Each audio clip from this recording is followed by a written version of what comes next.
PCN is brought to you in part by the following underwriters.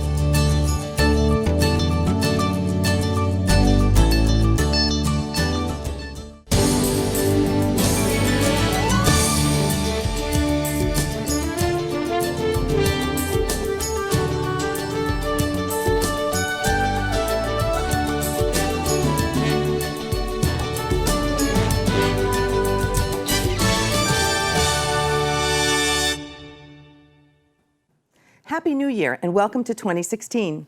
We're happy to be back and starting a new year of local stories from Duxbury, Kingston, Pembroke, and Plymouth. Tonight we meet the people behind Pembroke's Soup Connection and Food Pantry, and we visit the last members of the Plymouth Women's Club. PCN also takes you to the groundbreaking ceremony for the new town hall in Plymouth, and we stop into the library to hear about an upcoming story class for kids. Drs Orders brings us to our friends at Beth Israel Deaconess Hospital in Plymouth for information on the flu season. And our arts and entertainment segment brings the band Four Bridges to our set. It's a full show, and we begin at Duxbury Town Hall, where we met up with a new employee. The town of Duxbury has a new town planner, so PCN stopped in to meet this person to find out where she came from and what's on her agenda for the future of Duxbury. One day I got an email from a fellow planner who told me that Tom Broderick was having a secret retirement party, but it was on the Mass Planners listserv, so it wasn't a secret anymore that he was retiring. And so there we were at a barbecue in my friend's backyard with Tom Broderick and all my other fellow planners to send him off. And we looked around the table at each other and said, well, who's going to take Tom's place? And I said, well, maybe it'll be me. And then I just kept tabs on it and followed up on that and ended up interviewing, and here I am. I applied back in, I think it was July, right after Tom left. They posted the position, and then I went through they vetted the applicants that came in. There were 3 separate interviews that I did. The first was with a large group of about 12 or 15 people around the table asking questions that lasted about an hour or two. They selected candidates from that pool that they wanted to come in and do a second interview, and they did a mock building review, having everyone there at the table working with the staff and to determine how they felt about that. And then there was a third interview with the planning board, and that was how I was selected. I was actually in the printing industry years ago, and I said to myself, as I drove along the coast, commuting along with all the New York City traffic, I could smell the ocean. And I was in printing, specialty printing, and I decided that I was much more interested in the environmental field. So I went back to school for a master's degree in environmental resource management. From there, I got a job in Michigan. I started out as a wetlands consultant, and then I became the Director of Environmental Affairs and Community Development for a county there, which was a unique job. I was there for several years, did boat launch projects, land acquisition, park construction, and a lot of different RFPs and engineering consultants worked with me along the way. Got involved in some land trusts and some volunteer projects. And then I've been, I got married, came to the Cape, and been in Massachusetts for 15 years. And I was the senior planner in the town of Plymouth for about 11 years. So I'm very, very familiar with the beach issues and the South Coast planning issues that there are. So I have my foot in the door when it comes to the issues at Duxbury. I'm really excited about working on coastal issues, the climate issues, the changing weather patterns, the fact that this is such a green community in terms of the, it's a beautiful town, but the water level rises, the stormwater issues that we really need to address are things that I'm very engaged in. So although the town's built out, there are a lot of issues that need to be addressed in terms of maintaining the character and dealing with the storms and the water quality, the water resources that we have. One thing I'm not is a politician, I'm here to help the politicians make good decisions, informed decisions, but I am not a politician. Members of the local town government here in Plymouth will be saying goodbye to their old digs on 11 Lincoln Street within the next year, as a new town hall will be in place just behind the old courthouse on Main Street. If all goes according to plan, the new building should be open for business by the fall of 2017, and we stopped in for the fabulous groundbreaking ceremony. This is our official groundbreaking for the new town hall. So what we're doing today is just symbolic. We'll put a shovel in the ground. I think people are really anxious to start to see some activity here. Of course, we did the demolition, but once that was completed, it takes some time to actually get to construction. So we're going to have some key speakers here today. Of course, the chairman of the Board of Selectmen, the chairman of the Planning Board, Donna Curtin, who has been integral in helping us with the historical aspect of the project, as well as a couple other speakers that really have been involved from the beginning. We had anticipated starting already. Some things got delayed, but what's great about this contract is they are on a deadline. We anticipate doing an official ribbon cutting and being in this building sometime very late summer 2017. If I had to guess, it will be early fall of 2017. This is almost a $40 million project. Town meeting approved $35 million, and then they were wonderful. They gave us the support for another $5 million at this past town meeting. So because of that, we're trying to stay really committed to strictly using the meals tax funding to pay for the entire project. So right now, when you go out to a restaurant in Plymouth, you pay slightly more in your meals tax, and that money directly goes towards this project. In addition, the historic reservation of the 1820 courthouse itself is being paid for by community preservation funds. The one nice thing about people that were really adamant that they not use the regular tax dollars to go towards this project, I think that's what made us feel pretty wonderful about this opportunity that we had from the state to use the local excise tax. So strictly what is paying for this project, with the exception of community preservation funds to the tune of about $5 million, all the rest that comes from when people go out to dinner. So this cost of this new town hall is split between residents and tourists. The old building that we're in right now, 11 Lincoln Street, the plans right now are to make that the school administration building. They'll have room to grow in that building that they don't. They're very crowded in the West Plymouth building. In terms of town hall, one of the demands that we have all the time is for meeting space. This new town hall has 8 meeting rooms plus a major, the largest meeting room and the courtroom. So there's plenty of place for us to do our governance and use residents in the community to help. Wow, that is going to be one beautiful building. And the old town hall is such a historic building itself. Again, another wonderful addition to the town of Plymouth. Yeah, it's going to be great. And it's going to be really big, too, apparently. Yep. So we're all looking forward to that.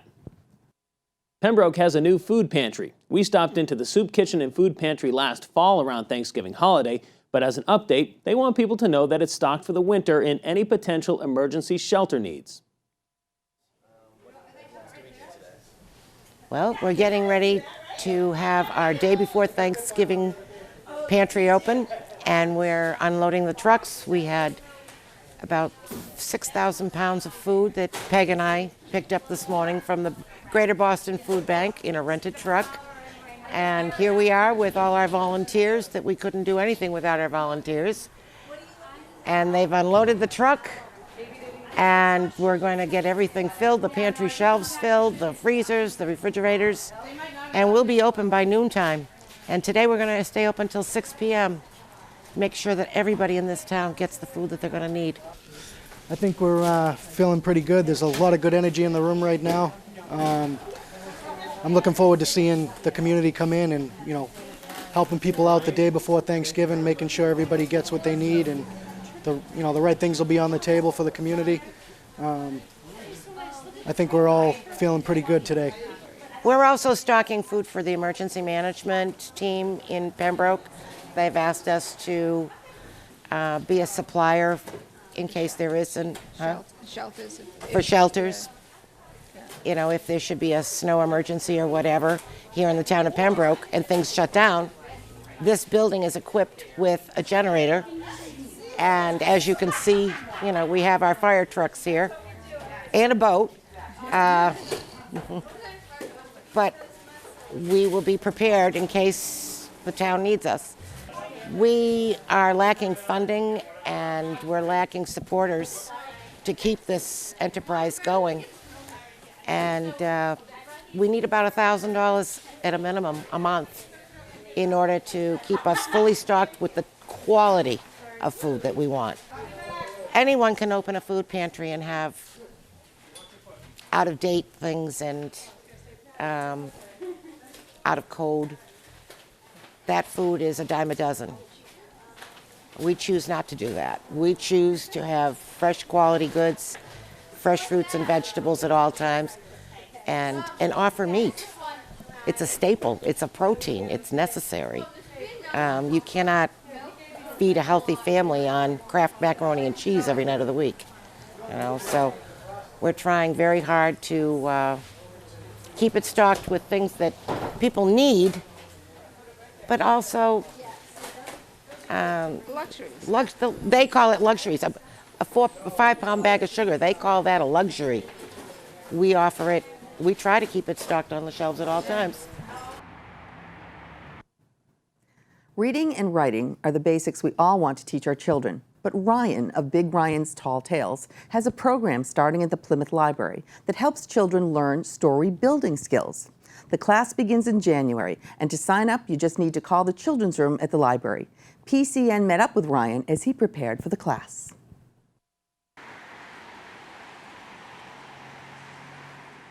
We're excited to have Big Ryan here again doing his Building Stories workshop. We've had him here before. We've had a tremendous amount of feedback, real lot of excitement and interest in having him come back. So we're really thrilled that he's coming back. In January at the Plymouth Public Library, we're going to be beginning the Building Stories workshop. It's a workshop that focuses on creative writing. It's going to be all about, what the children want to write about. In school, they do focus on the spelling and the formatting, which is very, very important, but there's not a whole lot of time devoted to creative writing and just getting the kids to just enjoy what they want to write about. Owl makes a cape. You know why? He's Super Frog.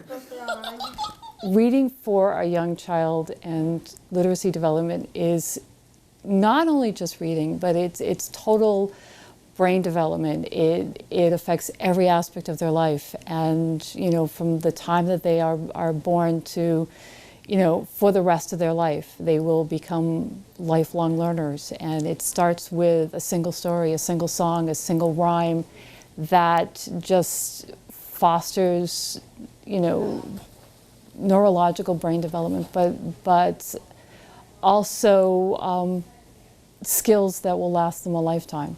It's a dog. It's a big dog coming. But he has to stop. Here he goes. Yeah, but then he has to turn around because there's hundreds of frogs behind him. So we get to come together. Every week we're going to come together. We're going to work on different exercises. But we're also going to play games and get the kids excited about writing. We're going to have them cooperating together, building stories together, and then afterwards we actually get to, tell their stories. They get up in front of their friends there and tell the stories and work on, talking to a crowd and building up that confidence. Do you think that means the frogs are flying again? No, I think the pig is flying. We're a library. We're filled with stories, and every author who has a book on our shelf started with one word, one idea that was put down on paper, and has grown to be fabulous stories that are available for everybody to read. And who knows, somebody in one of Ryan's workshops might turn out to be somebody that will have a book on our shelf. It is drop-in. You can register at the Plymouth Public Library website, and it runs for the 4 weeks in January, except the last week, which will pick up at the end of the beginning of February. So February 6th is our last one. Hopefully we will get another fabulous turnout and more interest, and we can continue doing this in the future. It's going to be a lot of fun. I really hope to see a lot of people there. I really enjoy doing this workshop, so please come by and have a lot of fun, and let's write some stories together. After 103 years, the Plymouth Women's Club is disbanding. A small dedicated group of women have been committed to its community services and scholarship programs since its inception. Because no new group of area women has been successful in continuing the club, the group has made a tough decision to disband. PCN met up with these women at one of their last gatherings to hear more about the club's origins, accomplishments, and passions. That's better than the one on here. Okay, that's right. Yes, I've been the president for the past 2 years for the Plymouth Women's Club. And it's a group I joined just to get to know the community. I am very sad that it's disbanding, but I understand the circumstances, and I give you tribute to all the women who have participated. Women's groups have been in existence for a long time, but were focused on church and neighborhood gatherings.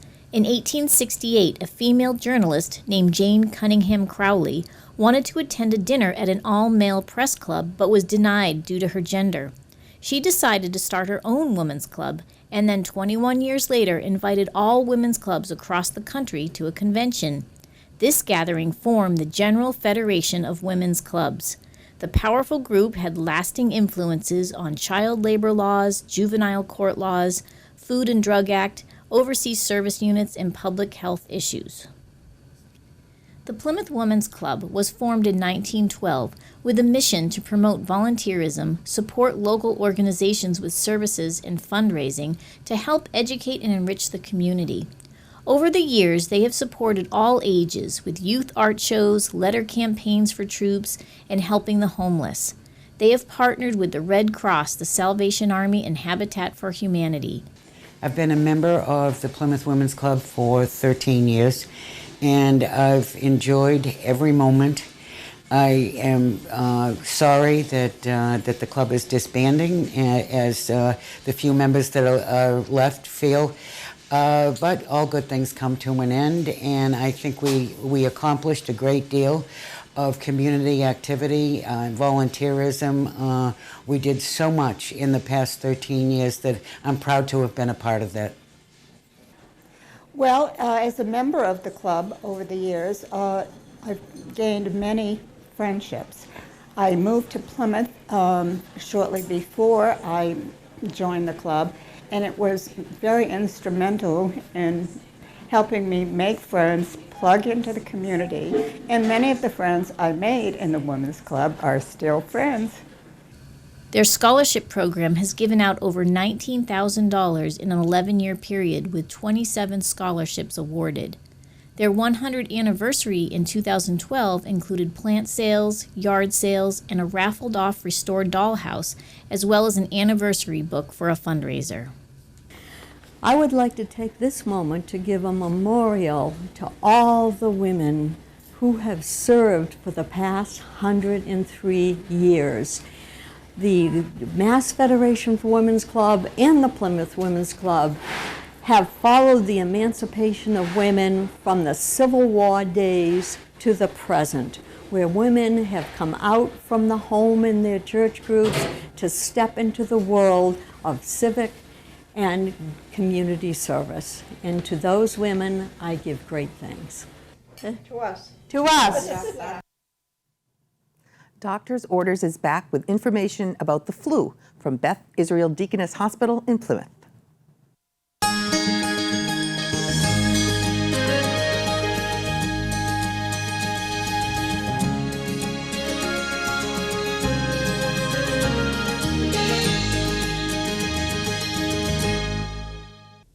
Hi, I'm Connie Schmidt, the Manager of Infection Prevention and Control at Beth Israel Deaconess Hospital here in Plymouth. I'm here today with the PCN Drs Orders to talk to you about the flu. We've had Halloween, Thanksgiving, and now we're heading into Christmas, so this would be flu season here in the Northeast. Now, the flu circulates throughout the world at various times, but here in New England it usually gets really going the latter part of the year into the first of the next year. So this is when we really want people to be aware that the flu is going to be circulating, and we need to start preventive measures right now. Influenza is a viral disease. It's not bacterial, so it's not treated with antibiotics. The most important part of controlling influenza is prevention. How do we prevent it? First and foremost is influenza vaccine. We have some years that we have better matches and some years not so good. Last year wasn't great.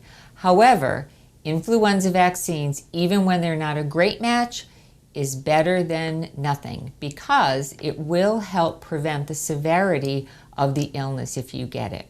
Now, along those lines, there's a lot of vaccines that are available now. It used to be that if you had allergies, you couldn't get it. We have preservative-free vaccines now. We have egg-free vaccines now. We have the thimerosal-free vaccines. We have lots of vaccines that people can get to help prevent. We also have nasal sprays rather than shots for people who don't like to get needles. The other things that we like to do is highlight to people methods that they can protect themselves every day, and that is, of course, hand hygiene. It is taking care of yourself and getting enough rest, staying hydrated, staying away from sick people, and asking them to, of course, cough or sneeze into their elbow rather than their hand. When we get the flu in the community, We usually will put up a sign here at the hospital, and we always have our hand sanitizers with our tissues and our face masks available, and we ask that everybody use them. And please don't come to visit if you are ill, but if you do need to come in, please get your hands sanitized and use the face masks and the tissues. Thanks for watching. Replay times for this episode are listed at our website, where you can also find links to individual stories. Be sure to like us on Facebook and follow us on Twitter for previews and updates. We are excited to end the show with our arts and entertainment segment and the band Four Bridges. So take it away, Maureen. Thanks so much, Julie, and Happy New Year, everyone. Tonight we are thrilled to have on set Four Bridges. Welcome, you guys. Thanks for having us. Awesome. So I was doing a little research on you folks, and you recently went to Norway. Tell me a little bit about how, bluegrass goes over in a different country. Well, in Norway specifically, they have a pretty big folk scene already. They're really into country music and bluegrass, so a lot of Norwegian artists already play that music. So having us over there was different for them because we're playing the same type of music, but we just sound like Americans. We just can't really help it. Makes a lot of sense. Also, your setup, normally we have, an artist singing with the microphone here and, maybe amplification for their instrument. We have a little bit of a different setup here and much more people around one microphone. So tell me a little bit about the setup you have going on here. Back in the old days, there used to be one mic because it was the system that worked for the recording and the amplification. As time went on, this traditional music, acoustic sounds, still gather around one mic for the traditional factor, and the way that it works is actually working out pretty well. Excellent. So for us, it's nice to be all together. You're like a big family. Big family. So what will you be playing for us tonight? Well, we're going to play a song off our latest CD last year or so that Greg wrote. It's called Chickadee, and it's about summer and birds and having a good time. Excellent. And then the second song we'll be playing is a song I wrote called Whiskey and Gold about a guy who drinks and gambles and accidentally loses his soul to the devil. Bummer. A little bit of everything for everybody. All right. Well, take it away.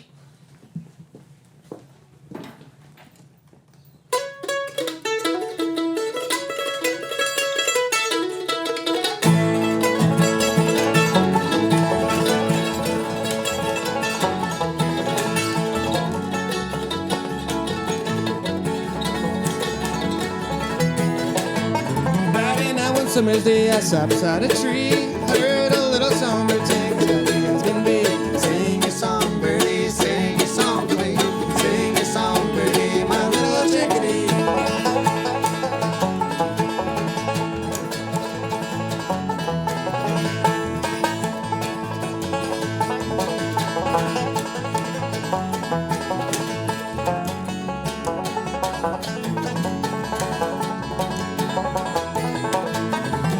Through the willow tree, rain falls to the ground. Song that little songbird sings, sweetest song around. Sing your song, birdie, sing your song to me.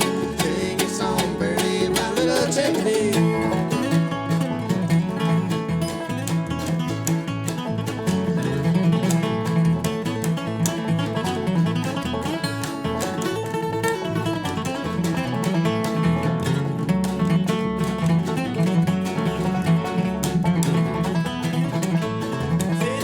Water's edge in the summer sun. Love that little songbird song till my days are done. Sing your song, birdie, sing your song for me. Sing your song, birdie, my little chickadee.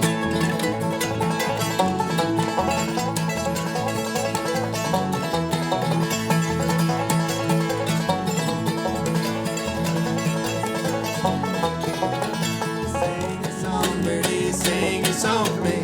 Sing your song, birdie, my little chickadee.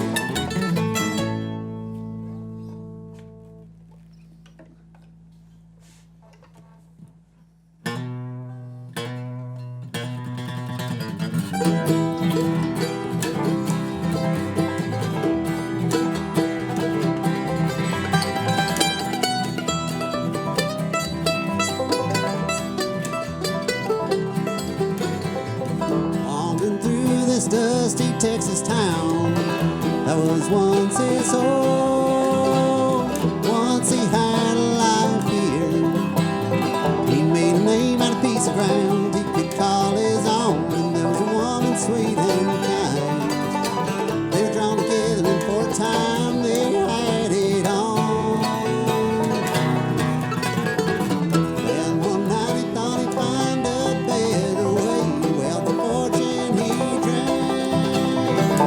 was dealt